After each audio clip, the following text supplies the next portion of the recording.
जी ma'am, आप बता रहे थे कुछ। जी, मैं कह रही थी कि जैसे मुझे लगता है कि मतलब हम जब स्कूल में पढ़े वो मतलब मॉडर्निज़्म की शुरुआत पढ़ने के लिए बहुत अच्छा है कि हम आधे अधूरे पढ़ रहे हैं, हम इब्सन का नोरा पढ़ रहे हैं। जी।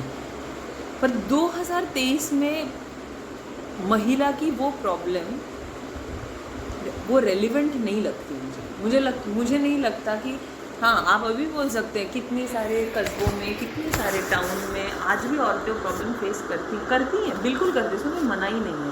मुझे लगता है अभी औरतें उससे एक स्टेप आगे गई हैं जी। और उन्हें पता है कि उस प्रॉब्लम से मुझे कैसे लड़ना है। जी। तो अगर मैं वही नाटक अभी भी करती रहूँ जी। तो या तो उसमें मेरा कोई नया नज़रिया चाहिए जी। या फिर मुझे बिल्कुल नया कुछ करना चाहिए। जी। मेरी आज की प्रॉब्लम मतलब पोस्ट कोविड लोगों की मानसिक स्थिति बदल गई है। हाँ। लोगों की सोचने का तरीका, लोगों की प्रॉब्लम, लोगों की इनसिक्योरिटी, लोगों की डिप्रेशन, अपसेट होने का हमको पता भी नहीं है। लोगों का अभी सोचने का तरीका क्या है, वो बाहर कुछ है, अंदर कुछ है। तो वो सिर्फ कोई जेंडर स्पेसिफिक शायद नहीं होना चाहिए। और इसमें मैं कतई नहीं कह रही हूँ कि वो सारे नाटक नल एंड वॉइड है, नहीं, वो नाटक पढ़ने ही चाहिए। किसी भी चीज़ को समझने के लिए आपको शुरुआत ही पढ़नी चाहिए, आप बीच में से नहीं आ सकते हो। लेकिन अगर आपने वो पढ़ा है तो अब आगे बढ़ो। आपको पता होना चाहिए कि ये पढ़ लिया, मतलब मैंने जो 6th 7th में पढ़ा है वो मैं अभी नहीं अपना सकती ना, वो मैंने पढ़ लिया मेरी नींव को स्ट्रॉन्ग करने के लिए, अब मुझे उसके आगे ही पढ़ना पड़ेगा। तो मुझे लगता है कि नई चीज़ों पे बात करनी चाहिए, हमारे नए प्रॉब्लम। शायद सिर्फ ये कारण है कि मैं डरती हूँ कोई भी पुराना टेक्स्ट उठाऊँ फीमेल ओरिएंटेड, क्योंकि मुझे वो राइटिंग पुरानी लगती है। मुझे अब नहीं लगता कि मैं ऐसे बात करती हूँ, मुझे नहीं लगता कि मेरे आसपास कोई भी शख्स, जैसे मुझे पता है कि मेरी माँ एक सिंगर थी, वो सिंगर बनना चाहती थी, नहीं बन पाई, उसकी वो प्रॉब्लम है, इससे कोई नकार नहीं सकता। लेकिन उसके परे हट के वो औरत इतनी आगे आ चुकी है कि उसकी अब अलग प्रॉब्लम है, वो प्रॉब्लम को छोड़ चुकी है, भूल चुकी है। तो 2023 में मैं अभी भी अगर वही बातें बोलती रहूँ तो कहाँ जाने वाला है, कुछ नहीं होने वाला इसका। तो हमको अभी की बात पे बात करनी चाहिए। तो बॉम्बे में हिंदी थिएटर का आपको क्या लग रहा है? हिंदी थिएटर है, मैं ऐसा नहीं कहूँगी नहीं है, पर बॉम्बे एक हिंदी प्रदेश ही नहीं है। जी।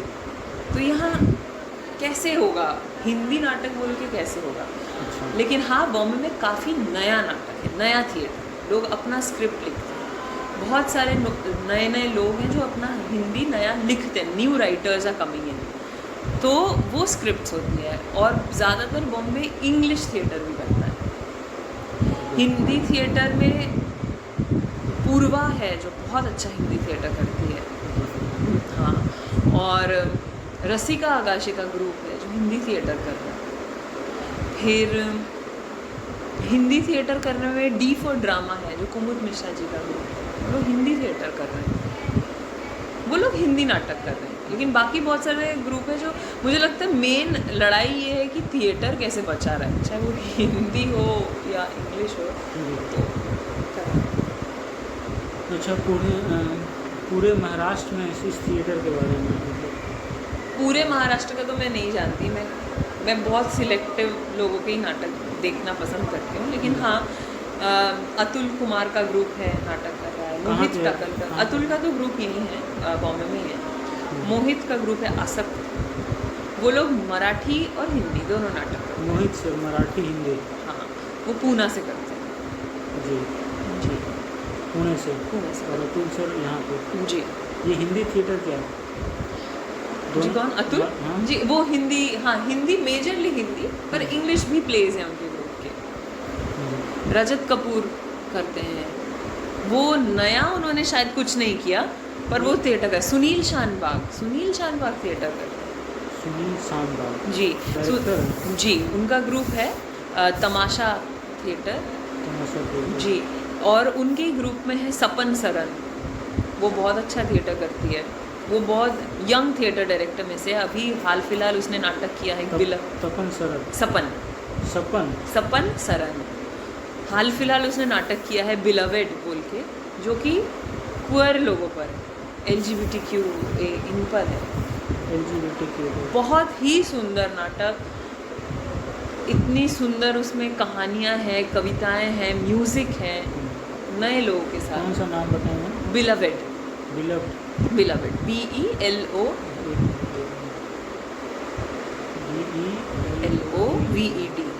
बिलव्ड लवर जी, ये शायद दिसंबर में दिल्ली में है इसका शूट। जी Actually, I will suggest my friend who are doing their PhD on third gender. Definitely beloved देखने जाए उनको बोलिए। रजत कपूर थिएटर ग्रुप हिंदी। नहीं, इनका शायद इंग्लिश है, इनका थिएटर ग्रुप इंग्लिश है। अच्छा, लेकिन ये लोग थिएटर करते रहते हैं और देखते हैं, सबसे अच्छी बात है, लोग बहुत अतुल सर का हिंदी इंग्लिश थिएटर ग्रुप का नाम? कंपनी थिएटर, जिनका बहुत फेमस नाटक है, आपने सुना होगा, पिया बेरुपिया। वो पिछले 12 साल से रन कर रहा था, इस साल उन्होंने इसको क्लोज किया। अतुल सर पिया बहुरूपिया। पिया बेरुपिया। और इनका रजत मोहित सर का कौन सा ग्रुप? आसक्त। आसक्त। जी, आसक्त कला मंच। पूर्वा का जो थिएटर ग्रुप है उसका, उसका नाम है आरंभ। आरंभ, पूर्वा नाम का आरंभ।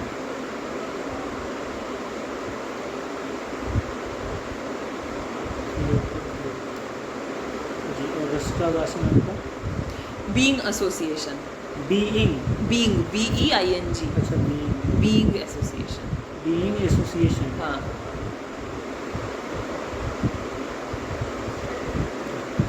तो आपको हाँ, इस क्षेत्र तथा राज्य में कौन कौन हिंदी लेखिकाएं हैं जो उपन्यासकार और नाटककार हैं जो स्त्री विमर्श से मुद्दों पर लिख रहे हैं? वो तो सिर्फ पूर्वा, सिर्फ पूर्वा मतलब में? हाँ, यहाँ पे अगर मतलब मैं जिनको अच्छे से जानती हूँ।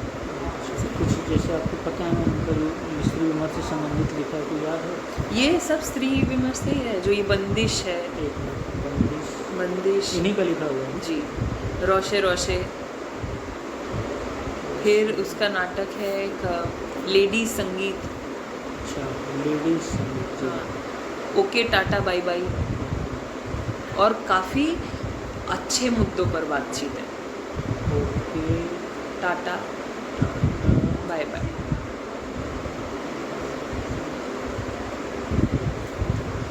तो पूर्वा मैम है ये आपकी? हाँ। मैम इनसे ज़रूर बात। अच्छा मैम, इस क्षेत्र में पुरुष निर्देशक कौन है जो हिंदी रंगमंच के विकास में योगदान दे रहे हैं? छठा, जितने भी नाम मैंने लिखे हैं। अतुल सर, फिर आपके मोहित सर, जी, मोहित सर, रजत सर, और आपके सुनील सांगवाग ना? सुनील जानबाग। महिलाओं में सुनील सांगवाग। नहीं, ये आप बॉम्बे का ही ज़्यादा पूछ रहे हैं ना, मतलब महाराष्ट्र हाँ बॉम्बे। हाँ, क्योंकि आप यहीं की हैं इसलिए। पुरुष निर्देशक और काम तो बहुत ज़्यादा कर रहा है उनका ग्रुप भी, किनका? अपने नसीरुद्दीन शाह सर का। अच्छा, नसीरुद्दीन शाह, उनके ग्रुप का नाम है मोटले, और वो हिंदी इंग्लिश थिएटर करते हैं दोनों। इन दिनों शायद वो ज़्यादा इंग्लिश करने लगे, पर फिर भी उनके हिंदी नाटक रन करते हैं। Motley group, motley, motley, MOTLEY,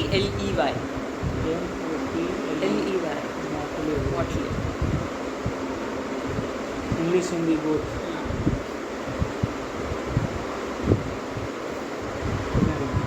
और इस क्षेत्र में पुरुष निर्देशक जो स्त्री से जुड़े मुद्दों पर लगातार लिख रहे हैं? पुरुष निर्देशक मुझे नहीं लग रहा स्पेशली ऐसा कोई लिख रहा है। ऐसा कोई नहीं? नहीं, ये चीज़ ही थोड़ी मुश्किल है। अच्छा, नाटक केवल ये नाटककार द्वारा लिखे नाटक हो तो मंजन कर रहे हैं। ये क्या, ये कोई है?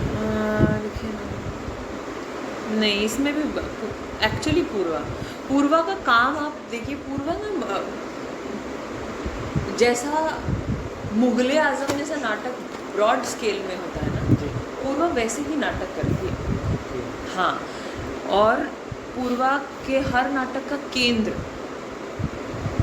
बहुत ही वो इशू ओरिएंटेड नाटक करती है, बट समहाउ उसका केंद्र फीमेल रहता है जी। उसने जो रोशे रोशे में रोशे रोशे की जो कहानी है वो एक्चुअली एक पोइटिस की कहानी है जो कश्मीर, मतलब उनकी काफ़ी ऐसे गाने हैं जो हम आज तक जानते हैं लेकिन हमको नहीं पता वो उन्होंने लिखे हैं। जून बोल के जो पोइटिस थी, हाँ कवियत्री थी, उनकी जिसमें से सबसे फेमस गाना है हुक्कुस बुक्कुस कश्मीरी। हाँ, उस पे है ये नाटक, लेकिन वो नाटक पैरेलली चलता है आज के ज़माने में, आज की सिचुएशन में। 4-5 दोस्त जो कि कश्मीर के बच्चे हैं और कश्मीर में बंदूकों और बम के साथ उनका रिलेशनशिप, फिर उनका रिलेशनशिप इस कहानी में बैक एंड फोर्थ जाना, और इसकी केंद्र जो है एक लड़की है रज़िया वो, और साथ में पैरेलली कहानी चल रही है जून की।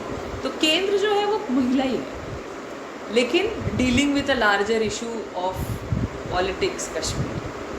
सिमिलरली जो बंदिश है वो पुराने ज़माने, मतलब वो ऐसा है कि हमारे आज़ादी महोत्सव में 2 बहुत पुराने ज़माने की सिंगर को फेलिसिटेट किया जा रहा है, अवार्ड दिया जा रहा है, पर उनको भूला जा चुका है, उनको हम जानते भी नहीं हैं कि वो लोग कभी गाते थे।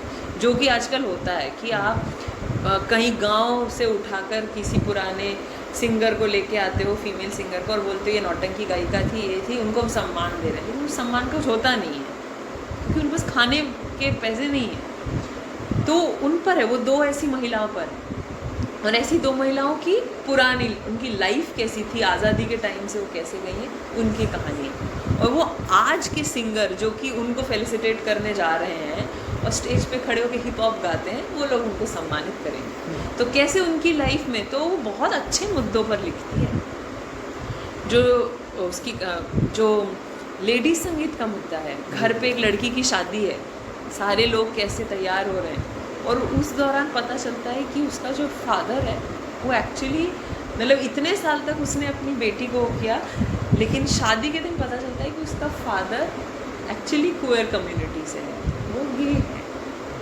और तो जो शादी की जो विदाई होती है वो फादर की होती है कि तुम अपनी लाइफ में जाओ, और वो बेटी विदाई। तो ये सब कहानियाँ हैं। तो मुझे नहीं लगता इन सब में हम सिर्फ महिला बात कर रहे हैं, लेकिन देखने का नज़रिया और कैसे उस दिन उस घर की जो औरत है वो स्टैंड लेती है कि मैं अपने हस्बैंड को खुशी खुशी उसकी लाइफ में विदा करती। तो ये एक महिला की कहानी है, एक महिला ने लिखी है। तो हम, मुझे लगता ही नहीं कि मुझे अब पुराने कहानी पे विज़िट करना चाहिए कि ये क्या मुद्दे हैं। हाँ, हम लोग अपने पाँव पे इतने खड़े हुए हैं कि हम ऐसी चीज़ में बात करें। तो पूर्वा तो फॉर श्योर, आपके हर सवाल के लिए मुझे लगता है Purva is the best one too. और मैं बहुत खुशनसीब रही हूँ कि मैं बंदिश, रोशे रोशे ऐसे नाटक में पूर्वा के एक्टर रही। आपने एक्टिंग की है? जी जी जी, रोशे रोशे में मैं रज़िया और जून प्ले करती हूँ। इनका यूट्यूब पे कोई लिंक होगा? नहीं, मुझे नहीं लगता होगा, मुझे नहीं लगता, वो नहीं डालती है। अच्छा मैम, स्त्री नाटककार द्वारा लिखे नाटकों तथा उपन्यासों का रूपांतरण के बाद मंचन हो रहा था? नहीं, मुझे लगता है कभी तो भी उमराव जान पे उसने लिखा था और नाटक किया भी था हिदायत सामी ने। अच्छा। हाँ, पूर्वा ने लिखा था और वो हिदायत सामी जी ने डायरेक्ट किया था। अच्छा। हाँ, उसके बाद मुझे नहीं पता कि कोई ऐसा। हिदायत सामी जी।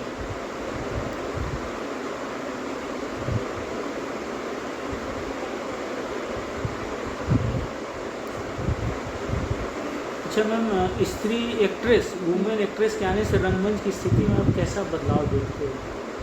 क्योंकि अभी जो क्रॉस हिंदी बेल्ट में मैं जा रहा हूँ, वहाँ की जो परिस्थितियाँ हैं कि महिलाएं बहुत कम आती हैं, रेयर। वो तो आप दिल्ली मान लीजिए, कलकत्ता मान लीजिए, या बॉम्बे मान लीजिए, यहाँ थोड़ा सौभाग्यशाली है कि महिलाएं ज़्यादा आ रही हैं। मैं यहाँ के परिप्रेक्ष्य में जानना चाहता हूँ कि हिंदी रंगमंच में एक्ट्रेस आ रही हैं, अगर आ रही हैं तो उससे हिंदी रंगमंच को कितना फ़ायदा हुआ है, थिएटर को कितना फ़ायदा हुआ, उसके बारे में आपकी राय है? बहुत तो नहीं आ रही है, क्योंकि हम हमेशा अगर रेशियो देखें ना पुरुष के मुकाबले स्त्री का, तो रेशियो कम ही है। मतलब अभी जैसे मैं जो वर्कशॉप कर रही हूँ, 11 बच्चों में सिर्फ 2 लड़कियाँ हैं। अच्छा। तो कभी कभी होता है कि या तो रेशियो इक्वल हो जाता है, रेशियो मतलब एक बार ज़्यादा हो गया, वो एक बार अगर ज़्यादा हो गया तो 6 बार कम ही रहता है। जी। तो रंगमंच में बहुत तो नहीं आ रही है, पर इतना मुझे पता है कि जितनी भी आ जाती है ना एक बार, वो फिर डट जाती है। उनके लिए फिर छोड़ना मुश्किल होता है, वो छोड़ती भी नहीं है। ये मुझे बहुत अच्छा लगता है। यहाँ की बात कर रही हैं? यहाँ का, हाँ, बॉम्बे में भी जो एक बार आ जाती हैं तो फिर वो छोड़ती नहीं। जी जी। मतलब फिर ऐसा होता है कि वो कुछ तो क्रांतिकारी ही कर देंगी, ऐसा कुछ हो जाता है। जैसे जब रसिका ने ग्रुप शुरू किया छोटे से ग्रुप के साथ, आज की डेट में वो औरत सिंगल हैंडेडली एक ग्रुप चला रही है, वो बॉम्बे में कंपटीशन ऑर्गेनाइज कर रही है, एक अच्छा मराठी नाटक, 2 अच्छे हिंदी नाटक, एक इंग्लिश नाटक को वो अवार्ड में प्राइस मनी दे रही है, उनके नाटक मंचन हो रहे हैं। और मुझे लगता है वो इसीलिए नहीं मिल रही क्योंकि उसी के शोज़ का मंचन है दिल्ली में। तो फिर वो ऐसा कुछ कर जाती है, वो फिर छोटी सी चीज़ के लिए नहीं आती है कि मैं एक एक्टिंग करके निकल जाऊँगी। तो इस तरीके वो आती है तो फिर टिक जाती है रसिका आगाशे। रसिका। अच्छा, महिला निर्देशकों के रंगमंच में आने से स्थिति में कैसा बदलाव आप कैसे देखते हो? ये बदलाव ही है जो मैं तेरे से कह रही हूँ। मतलब किस तरह का? मतलब मुझे लगता है वो काफ़ी होलिस्टिक बदलाव होता है, पूरी तरीके से वो।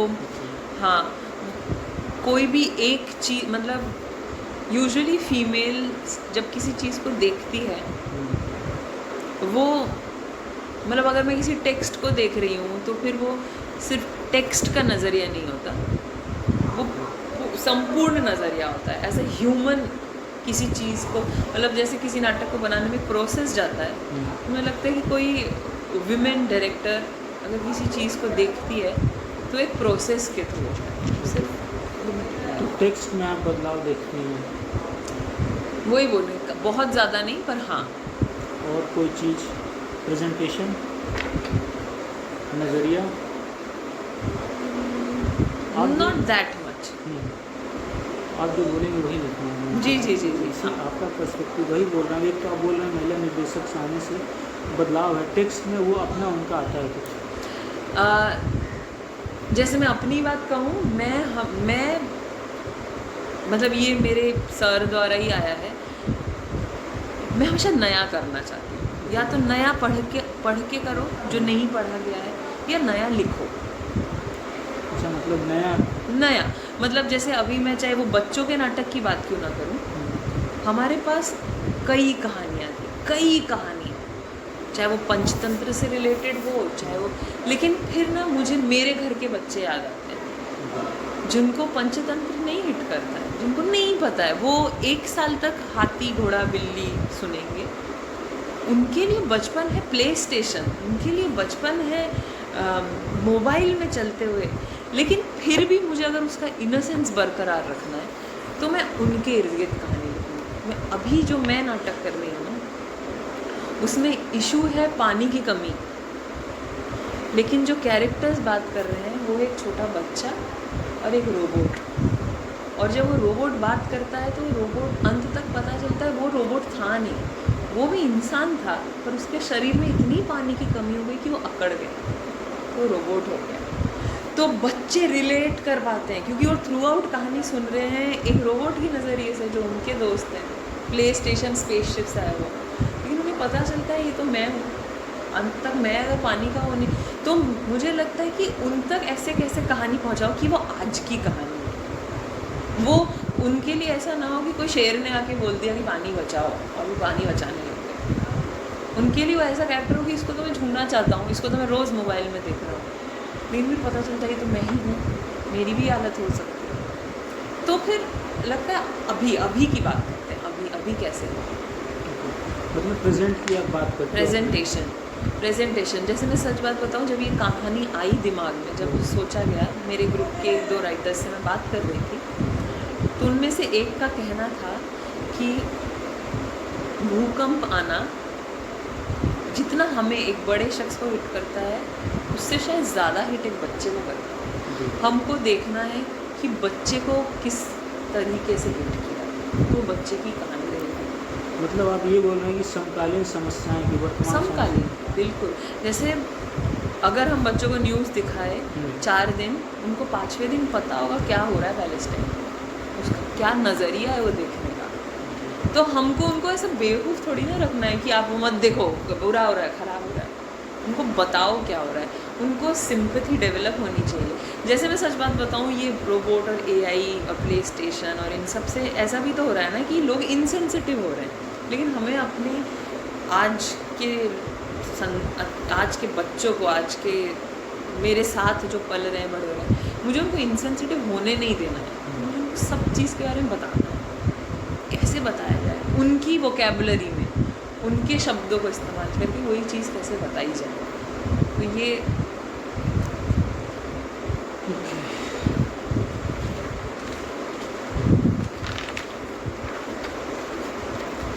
अच्छा मैम, महिला निर्देशकों के आने से नाट्य वस्तु में कोई परिवर्तन देखती हैं? नाट्य वस्तु में मतलब कहानियों में, कहानी के कलेवर में, नाट्य वस्तु और नाटकों के कथ्य में। हाँ बिल्कुल, मतलब मुझे लग रहा है मैं तब से यही बात कह रही हूँ कि यही चेंज आ रहा है, यही चेंज। ओके, तो कैसा चेंज होगी मैम? पॉजिटिव है, काफ़ी पॉजिटिव है। और मुझे लग रहा है कि क्योंकि सबसे अच्छी बात होती है फीमेल डायरेक्टर्स, राइटर्स जितनी फील्ड पे उतरेंगी ना, शायद जो नए फीमेल आर्टिस्ट्स जुड़ना चाहते हैं ना, वो जुड़ भी जाएंगे। ओके, हाँ, ये तो एक आप सोशल पक्ष बता रहे हैं सोशल कि पक्ष बता- महिलाएं अगर डायरेक्शन में आएंगी तो लड़कियों को घर से लाना आसान भी होगा। शायद सिर्फ डायरेक्शन की बात नहीं है, राइटिंग में भी अगर आएंगी ना, अगर वो एक महिला अपने लिखने का तरीका, सोचने का तरीका 5 लड़कियों से डिस्कस करती है ना, तो उन लड़कियों को भी पता है कि तो मतलब मुझे भी मेरे कंफर्ट जोन से बाहर आके ये डिस्कस करना है, मुझे भी ये बात कहनी है, मुझे भी, क्योंकि किसी भी तरीके की चीज़ जितनी हम बांटेंगे उतनी ज़्यादा वो उसके आयाम खुलेंगे। खुद ही सोचते रहेंगे, खुद ही बोलते करते रहेंगे, उससे कुछ होगा नहीं। मुझे लग रहा है वो चेंज आ रहा है, बिल्कुल आ रहा है। अच्छा, इस क्षेत्र में रंगमंच के लिए सरकार कोई भूमिका निभा रही है, आपको दिखता है? अगर निभा पता रही- नहीं कितना एक्टिवली निभा रही है, मतलब मेरे तो नहीं आया उतना। मतलब इस पर कोई कमेंट आप नहीं करेंगे? नहीं,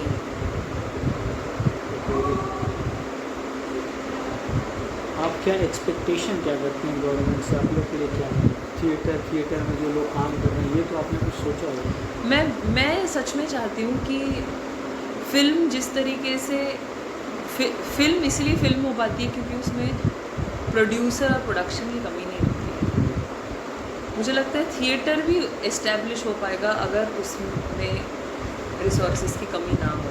मतलब मुझे लगता है कि उसके लिए गवर्नमेंट को एक्चुअली कुछ करना चाहिए। मतलब जैसे कि आप सिर्फ एक जगह दे दो और सोचो कि नाटक हो जाएगा, सब होता नहीं है। आपको उसकी अच्छी प्लानिंग करनी पड़ेगी। मतलब मैंने कुछ दे दिया, अब आप इस्तेमाल करते रहो, ऐसे नहीं होता ना। आपको उसका देख रेख करना पड़ेगा। मतलब सबसे ज़रूरी चीज़ है नाटक बनने के लिए स्पेस का होना। हमारे पास स्पेस नहीं है करने को, स्पेस प्रोवाइड। जी, 1 महीना अगर हम नाटक करते हैं और हमें किसी जगह को लेके ये सोचे कि बाप रे 4 घंटे की रिहर्सल का हमको इतने हज़ार देना पड़ेगा, आधे लोगों का नाटक वहीं बंद हो जाता है। कितने दिन छोटे कमरे में बैठ के रीड करता रहेगा। कोई स्पेस हो जहाँ पे बेसिक एमिनिटीज़, पानी, वॉशरूम, ये सब हो। मतलब मुझे लगता है ये प्रॉब्लम तो शायद 19th सेंचुरी में भी उतनी ही थी जितनी अब है, कि हमारे पास स्पेस नहीं है, हम स्पेस नहीं प्रोवाइड करते। हम डायरेक्टली एक चकाचौंध 1000 लाइट वाला स्टेज दे देते हैं, लेकिन उस स्टेज तक पहुँचे कैसे अगर हमारे पास रिहर्सल की ही स्पेस नहीं है। तो रिहर्सल की प्लेस में गवर्नमेंट प्रोवाइड कर रहा है। होनी चाहिए। और इसका मतलब ये नहीं कि गवर्नमेंट ने प्रोवाइड करवाई है तो हम उसको कैसे भी इस्तेमाल करें। इसका मतलब ये नहीं है कि अरे वो तो गवर्नमेंट की स्पेस है, उसमें कुछ नहीं होता तो मत ही जाओ। ये भी है, ऐसा नहीं है गवर्नमेंट ने शायद 1-2 जगह नहीं दे रखी है, लेकिन फिर वहाँ कोई जाता भी नहीं है क्योंकि वो बस नाम के वास्ते है, उसमें बाकी कुछ चीज़ें ही नहीं है। वहाँ पे कोई ऐसा स्टाफ नहीं है जो आपको वो फिर मैंने बचपन में जो ऑफिस सीरियल देखा था कि हाँ कर रहे हैं, हाँ चल रहा है, उसकी भी फिर वही हालत होती है, फिर उसका ट्रीटमेंट वैसा ना हो। ओके, थिएटर हॉल्स हैं लेकिन रिहर्सल स्पेस नहीं है तो फिर क्या ही फ़ायदा हॉल का, फिर वो अफोर्ड भी वही कर पाएगा कि जिनके पास बहुत पैसा है। और क्या मैम, कुछ फंड हो गया या स्कीम्स के थ्रू जैसे सेंट्रल गवर्नमेंट देती है, फंड प्रोवाइड करती है, आपका क्या बोलते हैं? नहीं, ऐसे तो मुझे लगता है गवर्नमेंट ये सब देती है कि आपको आपके इस काम के लिए हम इतने मतलब मॉनिटरीली इतना हेल्प कर रहे हैं, या फिर ऐसा नहीं वो करते नहीं है, बट हाँ फ़ायदा उठाने वाले लोग भी तो हैं। ऐसा नहीं है कि अकेला गवर्नमेंट ही गड़बड़ कर रहा है, इन सब मामलों में लोग भी खुद गड़बड़ करते हैं, मॉनिटरिंग हाँ करते हैं। और जहाँ पे एक बार पैसा इन्वॉल्व हो गया, लेकिन मैं वही बोल रही हूँ इसको रेगुलेट करने के लिए, क्योंकि ऐसी प्रॉब्लम फिल्म्स में तो नहीं आती। कैसे हो जाता है वो रेगुलेट? प्रोडक्शन हाउसेस होते हैं ना। और मैं सच बात बताऊँ, पिछले कुछ टाइम में जो बड़े नाटक हुए हैं, चाहे वो मुग़ल आज़म हो, फिर चाहे वो जितने भी ब्रॉडवे तरह के नाटक बन रहे हैं, अलादीन हो, या फिर मैंने पिछले साल मीरा नायर के साथ मॉनसून वेडिंग किया हो, वो नाटक कैसे खड़े हो रहे हैं? वो सब नाटक तो खड़े हो रहे हैं जस्ट बिकॉज उसको रेगुलेट करने के लिए, उसमें पैसा लगा के अच्छे से वो कैसे फॉर्मुलेट हो रहा है, ऑडियंस तक कैसे पहुंच रहा है का जो पूरा जर्नी है वो रेगुलेट करने के लिए कोई है। तो इसी तरीके से गवर्नमेंट को फुल प्रोसेस रेगुलेट करने के लिए होना चाहिए कि हम आपको स्पेस देते हैं, आप यहाँ नाटक बनाओ, इसके 10 शोज़ करो, हम आपको ये देंगे, लोग करेंगे ही करेंगे नाटक। हम देखने आएंगे ये नाटक ऐसा बन रहा है कि नहीं, आप उसके लिए स्क्रिप्ट दो, लेकिन उसका कोई अच्छा प्रोसेस होना चाहिए। वो है नहीं, वो है। रेपेटरी फंड के नाम पे कुछ है? रेपेटरी फंड देती है, मुझे नहीं लगता, जो मतलब होते हैं लोग जो रेपेटरी के लिए वो करते हैं, पर मुझे उसकी वर्किंग एक्चुअली पर्सनली पता नहीं है। कुछ लोग होते हैं कि रेपेटरी फंड के नाम पे शायद एक ही नाटक बार बार किए जा रहे हैं, या पता नहीं नए लोग, फिर लोग भी वो पैसे मुझे पता नहीं लोगों तक पहुंचाते हैं कि नहीं, कि आप 8-10 लोगों के नाम पे फंड उठाते हो, मुझे नहीं पता 10 लोगों तक वो फंड पहुंचते हैं कि नहीं। तो इसलिए वो भी सब रेगुलेट करने के लिए होने चाहिए हमेशा, मॉनिटरिंग एंड रेगुलेशन। हाँ, मतलब टिल द एंड।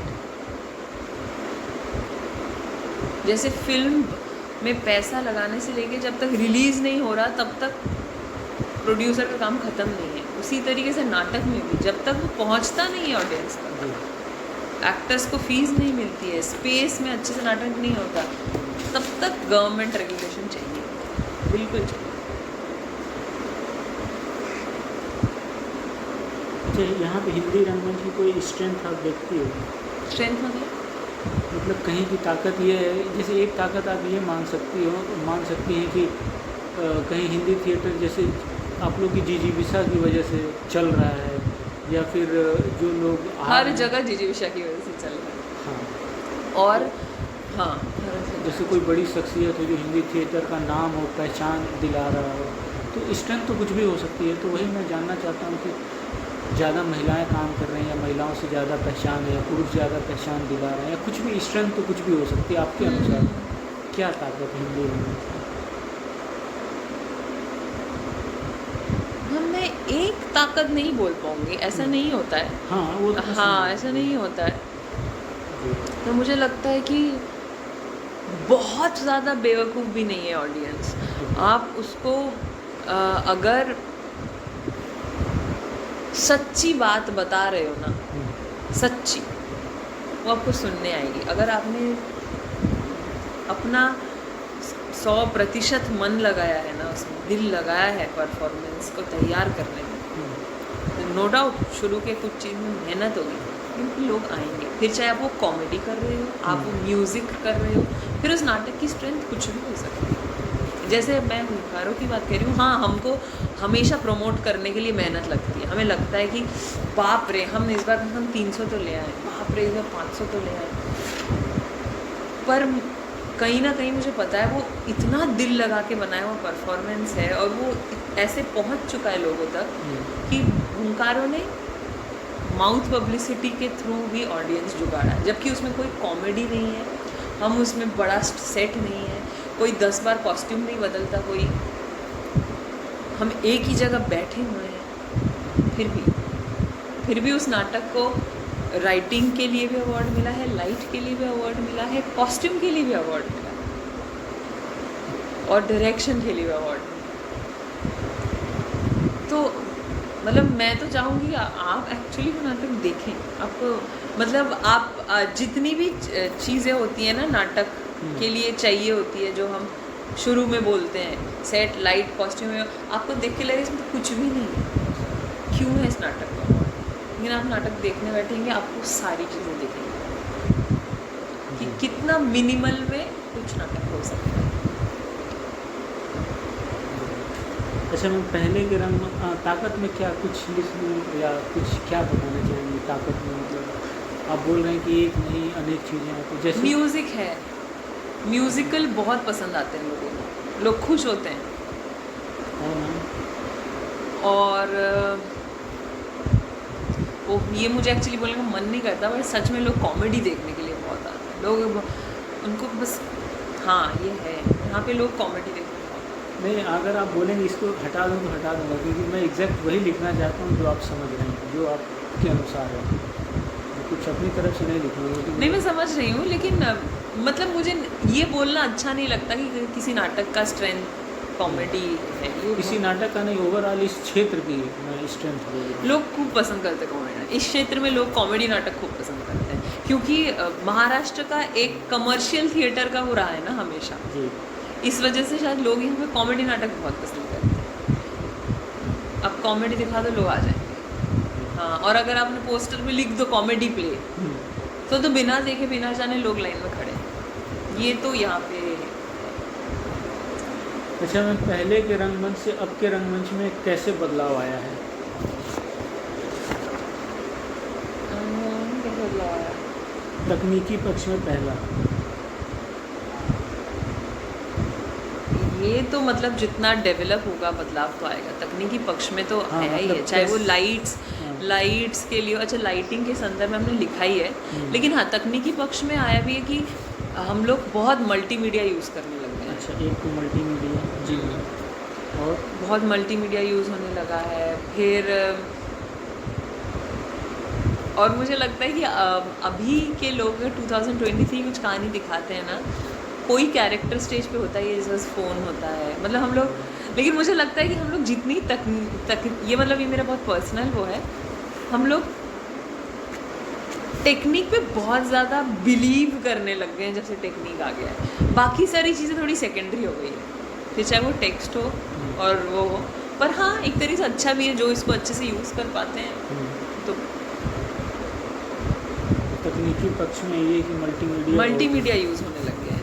और दूसरा मैम लाइटिंग के बारे में। लाइटिंग का तो बहुत सुंदर तरीके से लोग यूज़ करने लगे हैं। हमारे साथ जो लाइट करता है लड़का, मुझे लगता है आज की डेट में बॉम्बे की हर दूसरे नाटक का लाइट करता है। विक्रांत नाम है उसका, विक्रांत ठक्कर, बहुत सुंदर लाइट करता है।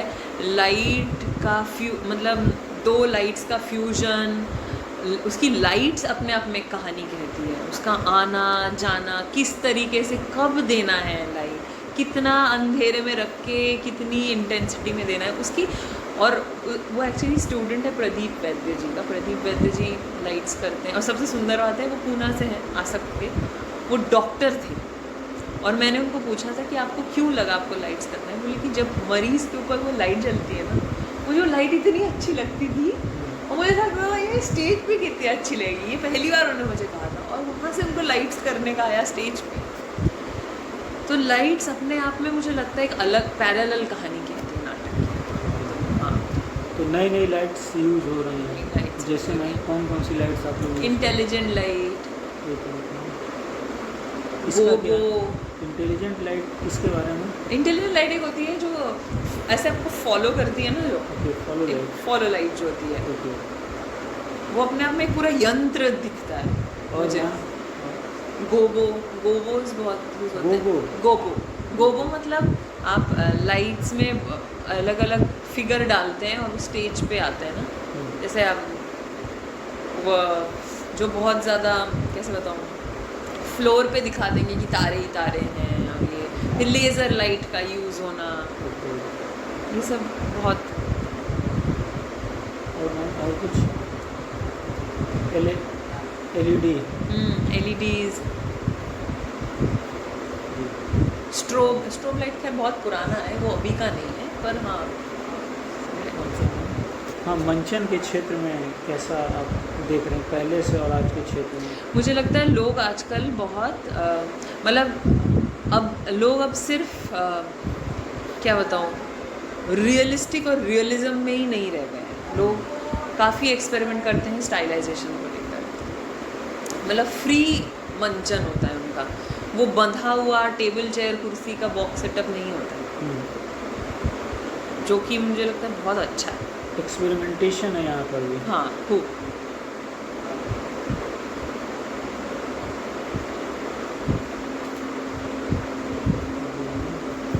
प्रयोग किस तरीके के प्रयोग हो रहे हैं, एक्सपेरिमेंट हो रहे हैं? किस तरीके के मतलब एक्सपेरिमेंट थिएटर में कहाँ कहाँ हो रहा है, कैसे हो रहा है? वो मुझे नहीं लगता, पता नहीं क्यों वो नहीं है बॉम्बे में, वो उतना नहीं है, क्योंकि ना बॉम्बे में बड़े ऑडिटोरियम्स इतने हैं कि अगर आपने कुछ एक्सपेरिमेंट किया भी है ना स्टेज के अंदर, जैसे G5A में एक नाटक किया था गजब कहानी, मोहित ने, वो ऐसा किया था कि चारों तरफ नाटक है, बीच में ऑडियंस है, बट वो आप सिर्फ उस टाइम के लिए कर सकते हो कि बाद में अगर आपको इसके मंचन करने, आपको प्रोसीनियम में डालना पड़ेगा। तो मंचन के क्षेत्र में बॉम्बे पता नहीं क्यों उतना ज़्यादा स्कोप नहीं देता है। तो मंचन में एक्सपेरिमेंट यहाँ नहीं है? करते हैं, लेकिन फिर जब अगर आपको रन करना है ना, आप नहीं रन कर सकते हो, क्योंकि आपको हमेशा वही जगह नहीं मिल सकती है। मतलब मैं अगर आपको कहूँ कि जब NSD में हमने किया था विरासत हमने खुले मैदान में किया था, बीच में कुंड बनाया था, घर बनाया था जिसमें झूला है वो है, और नीचे ऑडियंस बैठती थी। तो हमने 25 शो वैसे ही किए। लेकिन बॉम्बे में जहाँ पे स्पेस ही नहीं है, जहाँ पे आपको सिर्फ बुकिंग करके पृथ्वी मिल सकता है, JVT मिल सकता है, एंड्रयूज़ मिल सकता है, वहाँ पे आपको प्रोसीनियम ही है, तो आप कितना एक्सपेरिमेंट करोगे वो स्पेस लेके, क्योंकि उतनी ज़्यादा एक्सपेरिमेंटल स्पेसेस नहीं है आपके पास, आपके पास है ही प्रोसीनियम। तो अगर आपके दिमाग में है भी कि मैं एक्सपेरिमेंट करूँ, तो वो शुरू के 5-6 शो, उसके बाद नहीं कर सकते, आपको वो नाटक प्रोसीनियम में डालना पड़ेगा। अच्छा, यहाँ पे कौन कौन से थिएटर रूम या हॉल हैं, थिएटर हॉल जो सरकारी और प्राइवेट? मुझे लगता है सभी प्राइवेट पता है मुझे, वो सरकारी मुझे पता नहीं है। जैसे मैं एक तो पृथ्वी थिएटर है, सेंट एंड्रयूज़ है। सेंट एंड्रयूज़ मुझे शायद लगता है किसी चर्च के अंडर है, क्योंकि सेंट एंड्रयूज़ कॉलेज के अंडर ही है। JBT है, NCPA में है एक्सपेरिमेंटल थिएटर, NCPA, ये नरीमन पॉइंट में है।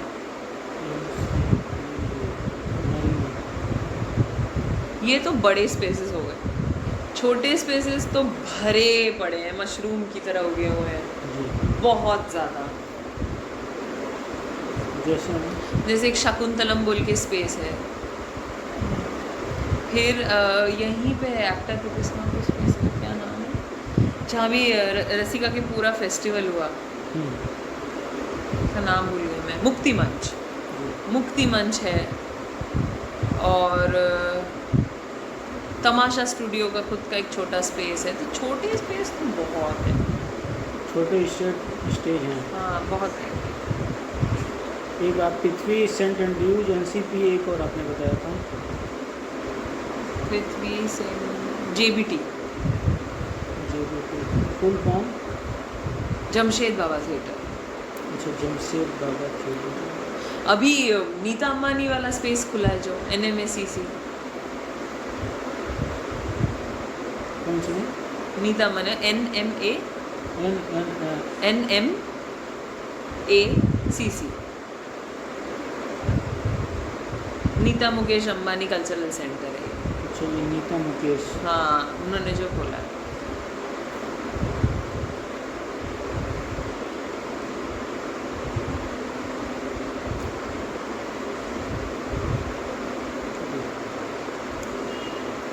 और क्या था मैम? अच्छा, संवेदना प्रदर्शन में तकनीकी के प्रयोग, मतलब इसका क्या मतलब है? जैसे कि एंगल बढ़ाने के लिए लाइट या अलग एंगल से लाइट का, जिससे गुस्सा को ज़्यादा और इफेक्टिव बढ़ा चढ़ा के दिखाने के लिए जैसे लाइट का प्रयोग करना, या साउंड का कहीं यूज़ कर देना ताकि लगे कि ये तो तकनीकी खेल ही हो गया पूरा। ये तो होता ही है, ये तो मुझे लगता है हर जगह होता है। मैम और कुछ बताना चाहेंगे जो कि लग रहा है कि छूट गया है? नहीं, मुझे लगता है मैंने काफ़ी बोला है, बस आपके काम का होना चाहिए वो। जी जी।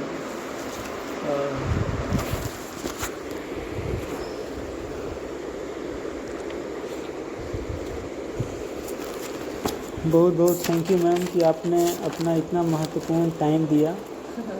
अभी हम बात कर रहे थे इप्सिता चक्रवर्ती सिंह मैम जी से, जो कि बॉम्बे में यंग थिएटर हैं, जो कि बहुत ही शिद्दत से हिंदी थिएटर और इंग्लिश थिएटर दोनों के लिए काम कर रहे हैं। Thank you ma'am. Thank you.